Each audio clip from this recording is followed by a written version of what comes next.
Hello. आइए बात करते हैं नॉमिनल बाई नॉमिनल के जो मेजर्स हैं, कॉन्टिजेंसी कोफिशिएंट, फाई और क्रैमर वी के बारे में। तो मेरे पास एक फ़ाइल है डेमो 2, जिसमें मैंने लोगों से पूछा एज, प्रोफेशन, इनकम और बहुत सारी चीज़ें। तो मैं यहाँ पे देखना चाहता हूँ पहले 2x2 के लिए, तो क्या जेंडर और लोगों के प्रोफेशन इसमें कोई रिलेशनशिप है? क्योंकि मुझे ऐसा लगा कि जिस एरिया में मैंने काम किया था वहाँ मैक्सिमम मेन जो थे वो अपने काम पे थे, यानी ऑन बिजनेस पे जा रहे थे, और जो गर्ल्स थी वो प्राइवेट में जॉब कर रही थी, यानी वुमेन एंटरप्रेन्योर मुझे, या वुमेन जो ऑनर्स हैं, फैक्ट्री ऑनर्स, और ये मुझे कम मिली। तो मैं ये चेक करना चाह रहा हूँ क्या इनका सिग्निफिकेंट एसोसिएशन है इन दो चीज़ों का। ये सिर्फ एक डेमो पर्पज से है, कोई आप और बेहतर वेरिएबल ले सकते हैं। Analyse descriptive statistics cross tab, तो मैं यहाँ काम कर रहा हूँ जेंडर और प्रोफेशन के अंदर।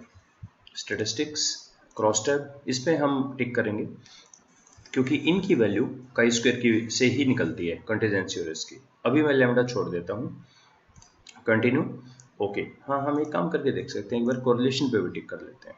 ये वही कोरिलेशन है, सिंपल वाला अपना कॉलपीएसएल। तो हमारी टेबल निकल कर आई 49, 60, 109। ये मैं पिछले वीडियो में बता चुका हूँ कि इसको हमेशा परसेंटेज एनालिसिस किया करें, एक बेहतर पिक्चर आएगी। ये बोलना कि ये 49 और 60 थोड़ा मिसलीडिंग है, क्योंकि 60 तो आउट ऑफ 173 है और 49 आउट ऑफ 70 है। तो अगर आप देखें तो ये तो 50% से ज़्यादा है और ये 30% के करीब है। तो इसको हमेशा परसेंटेज, रो परसेंटेज, कॉलम परसेंटेज एनालिसिस कर लिया करें। काई स्क्वायर ने कहा, काई स्क्वायर की वैल्यू है 25.13, जो कि अगर आपको याद हो इसकी 2x2 की टेबल, इट्स समथिंग लाइक 5.99, तो उससे ज़्यादा है ये वैल्यू। तो फिर हम बोलेंगे, और p value less than 0.05 indicates there is a significant association gender और प्रोफेशन के बीच में। तो ये तो हुआ कि एसोसिएशन है।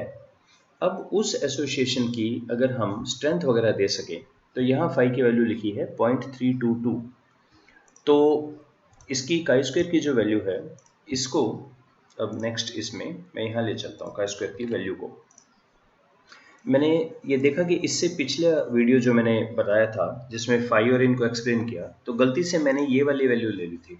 तो एक्चुअली ये वाली वैल्यू हमें लेनी है, काई स्क्वायर की न्यूमेरिकल वैल्यू। तो सी क्या होता है, सी इज इक्वल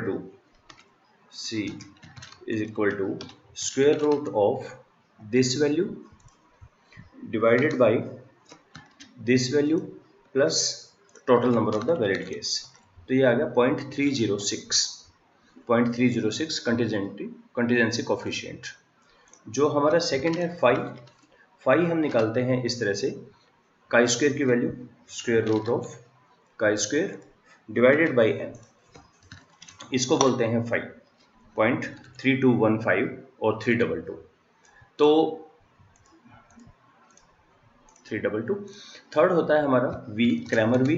अब क्रैमर वी कैसे निकाला जाता है, 2x2 टेबल में तो ये हमेशा ही सेम होंगे, देखना नहीं है, पर फिर भी फार्मूला क्या होता है, फार्मूला क्रैमर वी का होता है smaller of r-1 into c-1। हमारे पास यहाँ पे नंबर ऑफ रोज 2 हैं, नंबर ऑफ कॉलम 2 है, तो r-1 c-1 दोनों ही 1 हो गया। तो ये हो गया chi square by n under the root, इसलिए ये हमेशा इसके इक्विवेलेंट ही होगा 2x2 टेबल के अंदर। लेकिन अगर 2x2 टेबल ना हो तब हम क्रैमर वी को रिपोर्ट करते हैं, ठीक है। 2x2 टेबल में आप ये देखिए, ये जो फाई की वैल्यू है ये बेसिकली वही आती है जो पियर्सन की आर की वैल्यू है।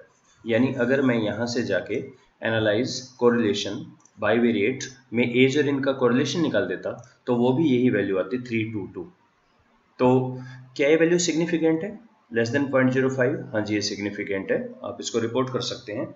क्या रिपोर्ट करेंगे हम, phi value of 0.322, p value less than 0.05 indicates there is a significant association, वो तो यहाँ से भी पता लग गया। और इसमें लो एसोसिएशन है, क्योंकि 0.5 से जो वैल्यू होगी फाई की उसको हम बोलेंगे हाई, बिल्कुल आर की तरह, और 0.5 से नीचे लो है, लो इसका रिलेशन है।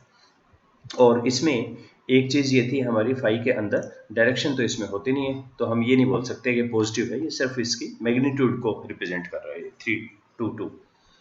एक और केस करके देखते हैं कि अगर मैं थोड़ा सा बड़ा टेबल लूँ, तो मैं ये देखना चाह रहा हूँ क्या इनकम का और क्वालिफिकेशन का रिलेशन है। ये मुझे ऐसे लगा क्योंकि हायर क्वालिफिकेशन थोड़ी सी कॉस्टली है, तो मे बी जो लोग अच्छा फैमिली इनकम है जिनकी, वो हाई क्वालिफिकेशन को परस्यू कर सकें, और जो लो इनकम है शायद ना कर सकें। इस चीज़ को एक बार मैं देखता हूँ कोरिलेशन की। चलो टिक रहने देते हैं, निकालते हैं एक बार ये। तो पहले तो ये आता है अंडर ग्रेजुएट में जो थे वो अंडर ग्रेजुएट हैं, यानी अंडर ग्रेजुएट में तो मैक्सिमम लोग वही हैं, नहीं मोर देन 50,000 के भी हैं, पर मैक्सिमम है जो बिलो 20,000 है। पीजी में तीनों में बराबर से ही लग रहे हैं, ये भी बराबर है। क्या इनमें रिलेशन है? तो निकल कर आया हाँ, there is a significant association, relation तो है।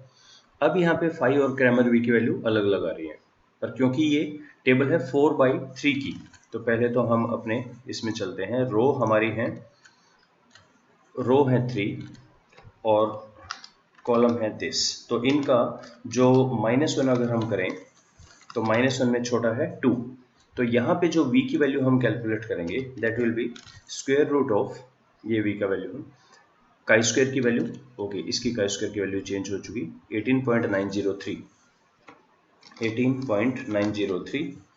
डिवाइडेड बाई n है 243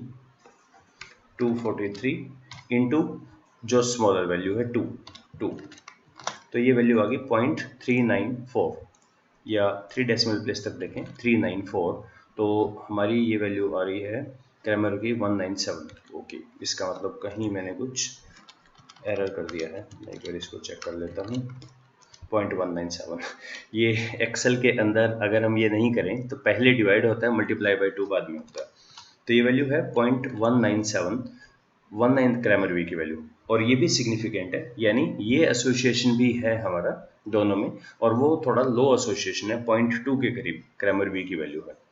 तो ये हमें बताता है सिमेट्रिकल मेजर है। सिमेट्रिकल मतलब इसमें डिपेंडेंट इंडिपेंडेंट की हमने बात नहीं की है।